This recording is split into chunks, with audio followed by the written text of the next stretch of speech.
북을 얼스로 따라가 보는 바울의 3차 전도 여행 마지막 편, 가이사라에서 예루살렘까지.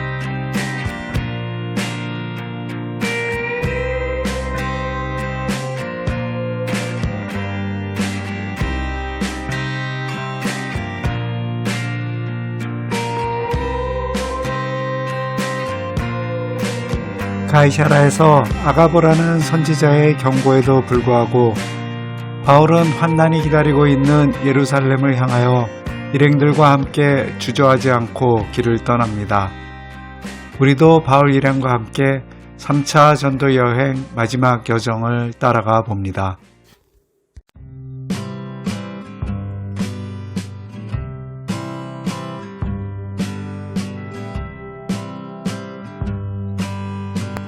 지금 우리가 지나가고 있는 광활한 평야 지역이 샤론 평야입니다. 샤론 평야는 갈멜산 아래 개울에서 시작되어 남쪽의 야르콘 강까지 길이 약 90km, 폭은 약 16km의 평지로 우리가 상상하는 곡창지대 평야가 아니라 잡목들이 우거진 습지대였습니다. 샤론 평야에 대하여 유명한 것은 아가서 2장 1절 나는 샤론에 수선하여 골짜기의 백합화로다 라는 구절일 것입니다. 수선화와 백합꽃이 아름답게 핀 습지대의 숲을 생각하면 될 것 같습니다. 하지만 20세기에 들어와 이 숲들은 오스만 터키 시대에 대부분 벌목되어 늪지대만 남아 있었습니다. 그러다가 유대인들이 나라를 세우고 들어오면서 평야의 습지를 개량하여 지금은 아주 비옥한 과수재배 단지들이 형성되어 있습니다. 저 멀리 보이는 산이 헤르몬 산입니다. 지금 걷고 있는 길에서 130여 킬로미터나 떨어진 곳에 있는 산임에도 해발 2850m의 이 지역 최고봉답게 멀리서도 위용을 자랑하고 있는 것 같습니다.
길을 따라가다 보니 문득 자신의 앞에 닥친 고난과 역경을 알면서도 예루살렘으로 향하는 바울의 마음은 어땠을까 생각해 봅니다.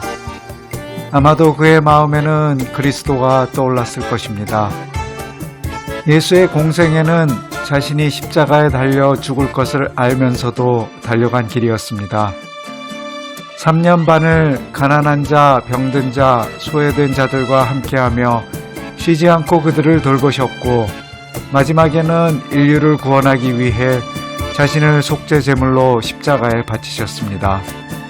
그런 그리스도를 생각할 때 바울은 자신의 앞에 놓인 고난이 작게만 느껴졌을 것이고 마땅히 감당해야 할 몫이라고 생각했을 것 같습니다.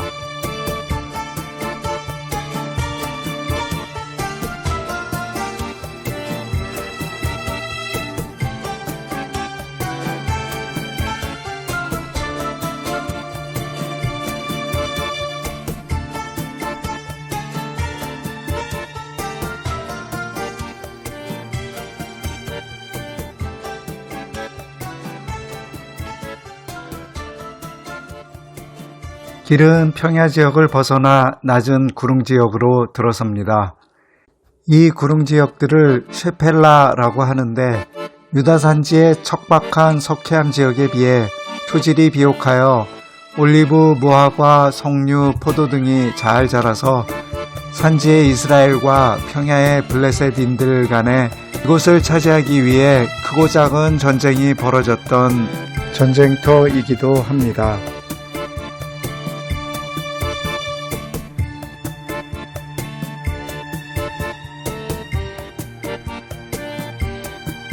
지금 앞에 보이는 골짜기는 아얄론 골짜기입니다.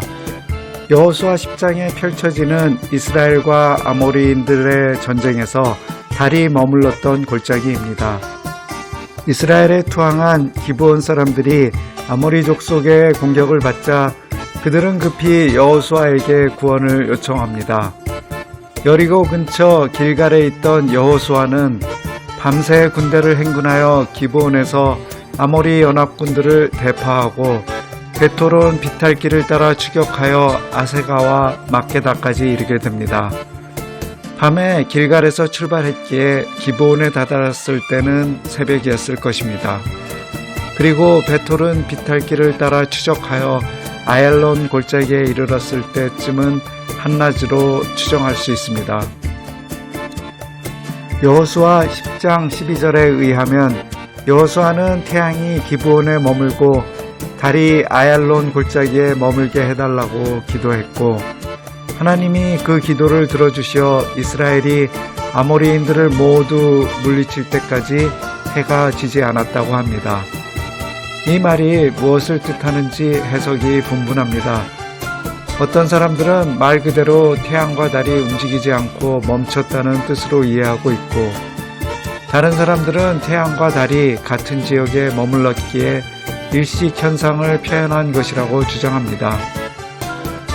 저는 그런 일이 일어났다는 것은 믿지만 인간의 유한한 지식으로는 이해할 수 없는 일이라는 입장이며 이해할 수 없는 일을 가지고 맞다 틀리다 주장하는 것은 시간 낭비라고 생각합니다. 이제 우리는 아얄론 골짜기를 지나 유대 산악 지역으로 올라갑니다. 길의 왼쪽에 보이는 곳은 엠마오 마을로 추정되고 있는 엠마우스 니코폴리스입니다. 예수님의 죽음으로 실망에 빠져 엠마오 마을로 가고 있던 두 제자에게 부활하신 예수님이 나타나셔서 메시아의 죽음과 부활에 대해 설명해 주신 이야기가 있는 마을입니다.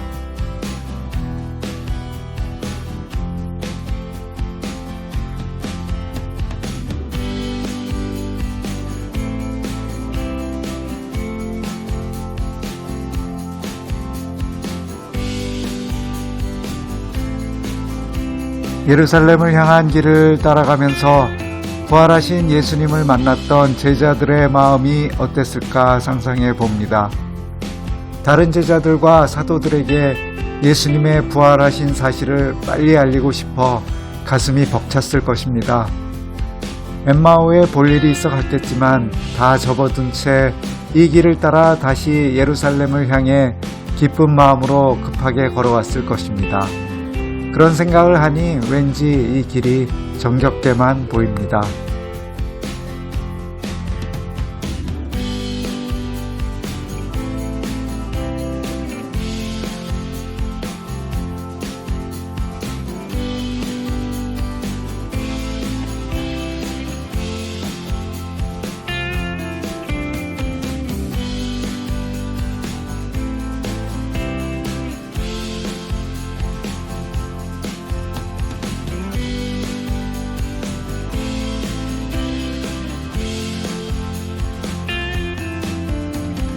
이제 예루살렘에 거의 다 왔습니다.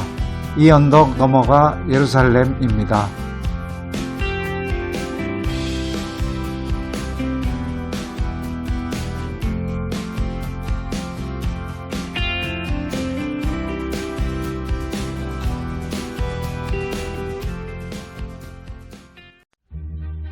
드디어 환난이 기다리고 있는 도시 예루살렘에 도착했습니다. 예루살렘은 세계에서 가장 오래된 도시들 중 하나이고 전체 기독교 역사와 함께하는 성경에 가장 많이 등장하는 도시이기에 이 도시에 대해 세세하게 말한다면 몇 시간이 걸릴지 알 수 없습니다. 따라서 저는 역사를 간략히 소개하고 성경에 등장하는 중요한 지명 몇 개만 살펴보려고 합니다. 성경의 기록을 기준으로 역사를 살펴보면 예루살렘은 여부스 족속이 살던 작은 성으로 이스라엘의 가나안 입성 시 베냐민 지파에 할당된 지역이었으나 정복시키지는 못하고 있었습니다.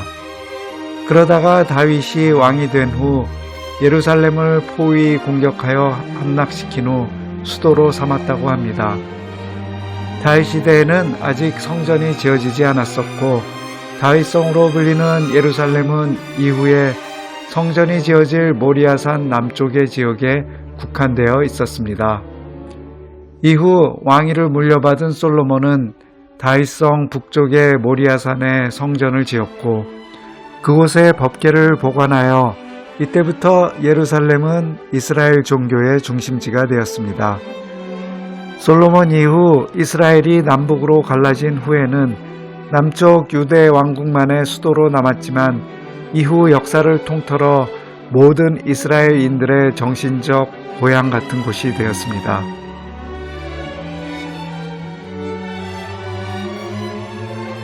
예루살렘은 기원전 722년 북이스라엘이 아수르에 멸망한 후에도 제국들의 침공에도 무너지지 않고 버티다가 기원전 586년 바벨론 제국의 느부갓네살 왕의 침공으로 성전을 포함한 도시 전체가 파괴되었으며 대부분의 시민들이 포로로 끌려갔습니다.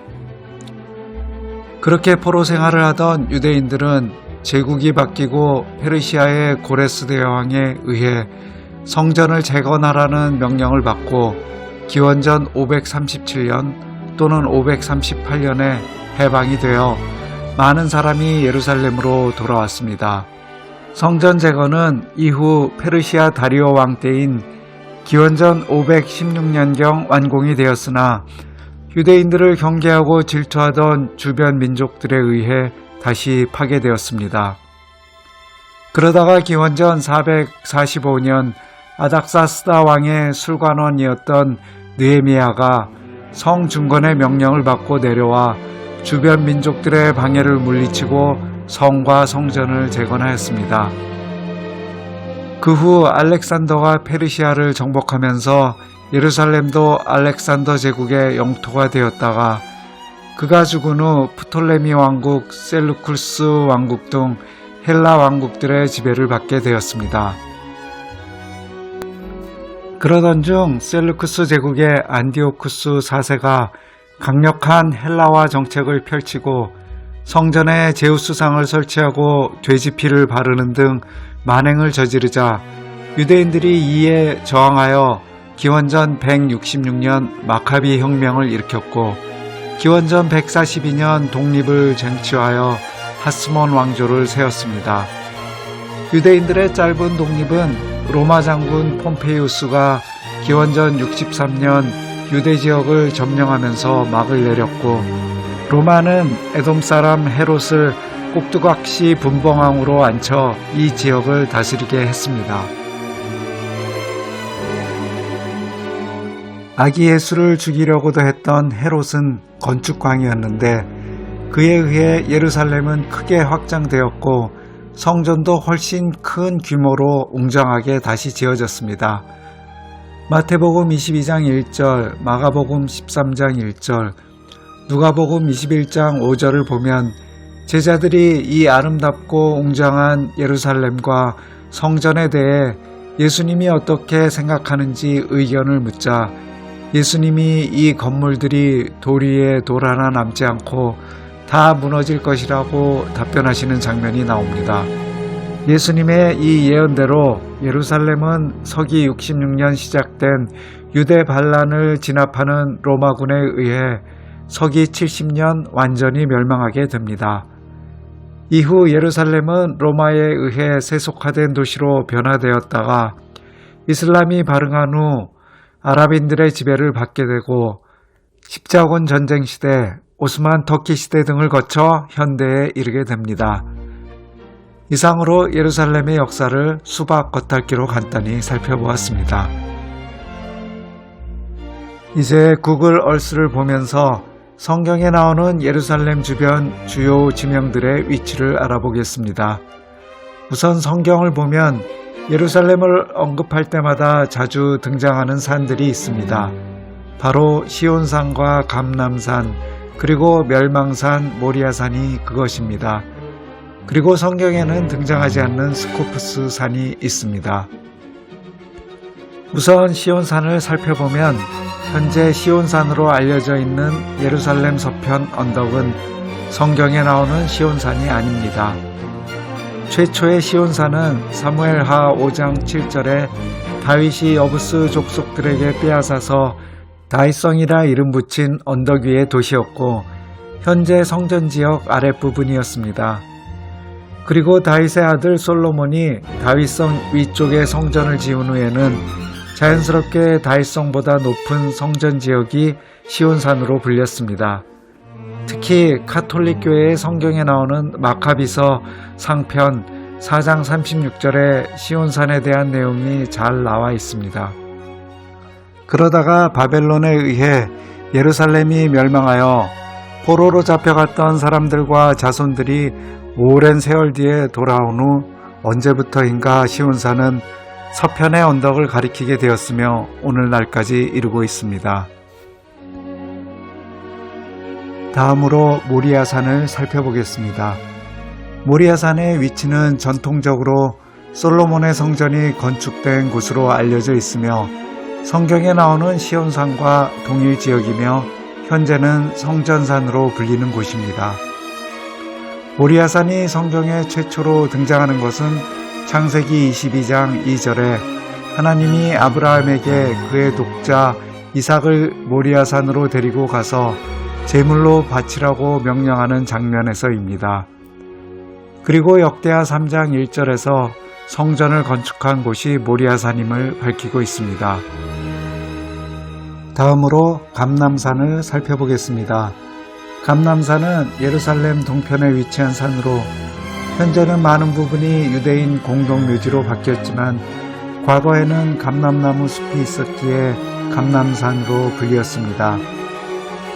그리스도를 메시아로 인정하지 않는 유대인들은 아직도 메시아를 기다리고 있으며 스가랴서 14장 4절에 근거하여 메시아가 감람산에 강림할 것이며 죽은 자의 부활이 그곳에서 시작될 것이라고 전통적으로 믿었기에 고대로부터 감람산에 묻히기를 원하였습니다. 그래서 정치, 종교적으로 유력한 위치에 있던 많은 유대인들이 감람산에 자신들의 무덤을 만들었고 현재 약 15만 개의 무덤이 남아있다고 합니다. 이 산이 성경에 최초로 등장하는 것은 사무엘하 15장 30절에 다윗이 압살롬에게서 도망치며 감람산을 오르는 장면에서 등장합니다. 신약시대의 감람산은 예수께서 요단길을 통하여 예루살렘을 오가실 때 자주 거쳐갔던 곳이며 마태복음 24장에서 제자들과 감람산에 앉아 예루살렘의 멸망에 대해 이야기를 나누기도 하였습니다. 또한 산기슭에 있는 겟세마네 동산은 예수께서 즐겨 찾으시며 기도하시던 곳이었습니다. 그리고 사도행전 1장 9절에 의하면 예수님께서 부활 후 승천하신 산이기도 합니다.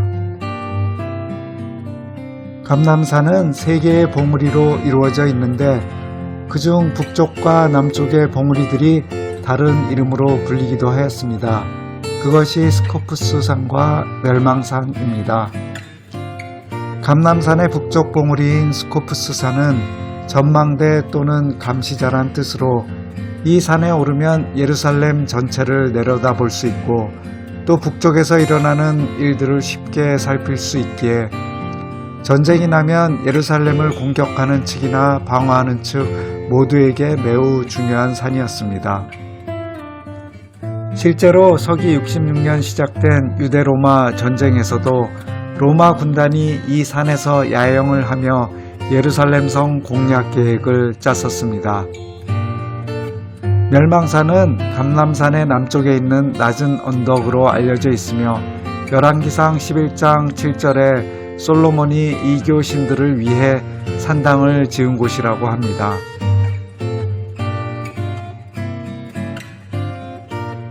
이번에는 예루살렘의 계곡들을 살펴보겠습니다. 예루살렘은 여호사밧 계곡으로 불리는 기드론 계곡과 흰놈의 아들 골짜기로 둘러싸여 있습니다. 기드론 계곡은 옛 예루살렘의 북동쪽에서 시작된 계곡의 이름입니다. 성전산과 감람산을 분리하고 예루살렘을 넘어 유대 사막을 통과하여 사해까지 다다릅니다. 구약시대에는 여호사밧 골짜기로 불리기도 하였습니다. 성경 역대하 20장에 의하면 모압 암몬 연합군과 여호사밧이 이끄는 유대 왕국과의 전쟁에서 큰 승리를 거둔 유대인들이 모여 하나님을 찬송한 브리가 골짜기가 언급되어 있는데 이 골짜기가 여호사밧 골짜기로도 불리었으며 요엘서에서는 하나님께서 만국을 이 골짜기에 모아 심판할 것이라고 예언하고 있습니다. 신약에서는 요한복음 18장 1절에 이 골짜기가 기드론이란 이름으로 언급되고 있습니다. 다음으로 흰놈 골짜기는 옛 예루살렘과 현대의 시온산으로 불리는 언덕 사이를 가르며 이어지다가 기드론 계곡과 만나 합쳐지는 골짜기입니다. 성경에서는 여호수아 15장 8절에서 유다 지파와 베냐민 지파 사이에 경계의 일부로 처음 언급되었습니다. 또한 예레미야서 7장 31절에서 유다 왕 중 아하스, 므낫세 등이 자녀를 불로 몰렉에게 바쳤던 제단인 도벳이 있던 곳입니다. 옛 예루살렘에서 나오는 쓰레기와 시체들이 이곳에서 태워졌기에 흰놈의 골짜기는 지옥을 연상시켰으며 지옥을 뜻하는 히브리어 게힌놈이나 그리스어 게헨나가 이 골짜기의 이름에서 유래되었다고 학자들은 말합니다. 예루살렘에는 또 샘들과 연못이 있습니다. 우선 실로암 연못은 옛 예루살렘의 남동쪽에 위치한 연못입니다. 예루살렘은 성내부에는 물을 공급받을 수 있는 샘이 없었습니다. 따라서 기드론 계곡에 위치한 기혼샘에서 물을 공급받았는데 전쟁 시에는 적에게 노출되는 치명적인 약점이 있었습니다. 그래서 고대로부터 기온샘의 입구를 막아 적이 모르게 하고 지하의 터널을 통하여 기온샘과 성 내부를 연결시켰습니다. 그것이 워렌 수직 터널 그리고 히스기야 터널입니다. 워렌 수직 터널은 여부스 족속이 예루살렘에 성을 짓고 살 때 만든 것으로 추정되며 성에서 수직으로 터널을 내려가 횡으로 기온샘까지 가서 물을 길어오는 터널이었습니다. 다윗의 군대가 여부스 족속의 시온산성을 공략할 때 침투한 터널로 생각되고 있습니다. 히스기야 터널은 히스기야가 아수르의 침공에 대비하기 위해 만든 터널로 기온샘의 입구를 막고 지하로 터널을 뚫어 성에서 가장 낮은 실로암 연못으로 물을 끌어들였습니다. 요한복음 9장 7절에는 예수님께서 날 때부터 소경된 청년을 고치실 때 눈에 진흙을 바른 후 실로암 연못으로 가서 씻으라고 하시는 장면이 나옵니다.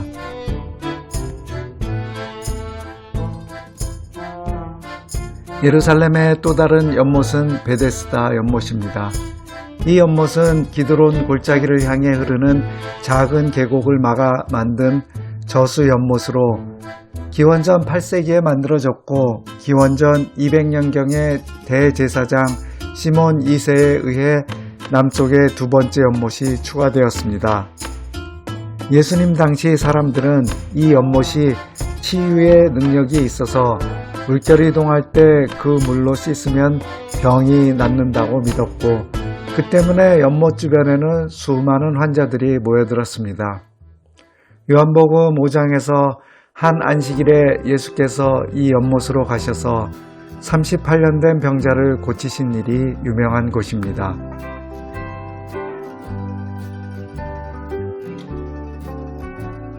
이상으로 예루살렘과 관련된 주요 지명들을 살펴보았습니다. 바울이 예루살렘에 도착한 이후의 행적은 3차 전도 여행의 범위를 벗어나는 것이고, 예루살렘에서 체포되어 로마로 압송되는 4차 여행 또는 로마 여행으로 불리는 새로운 여행의 도입부에 해당할 것입니다. 따라서 이후에 바울의 4차 여행에 대해 영상을 만들 기회가 되면 그때 살펴보도록 하겠습니다. 3차 전도여행은 약 5,243km에 이르는 대장정이었고 대략 4년 정도 걸린 오랜 기간의 여행이었습니다. 저의 부족한 말주변과 편집 실력으로 다소 지루할 수도 있었던 바울의 전도 여정을 성경을 사랑하는 마음으로 지금까지 따라와 주신 여러분 모두에게 감사드립니다. 모두 건강하시고 하나님의 축복이 함께 하시길 기원합니다. 감사합니다.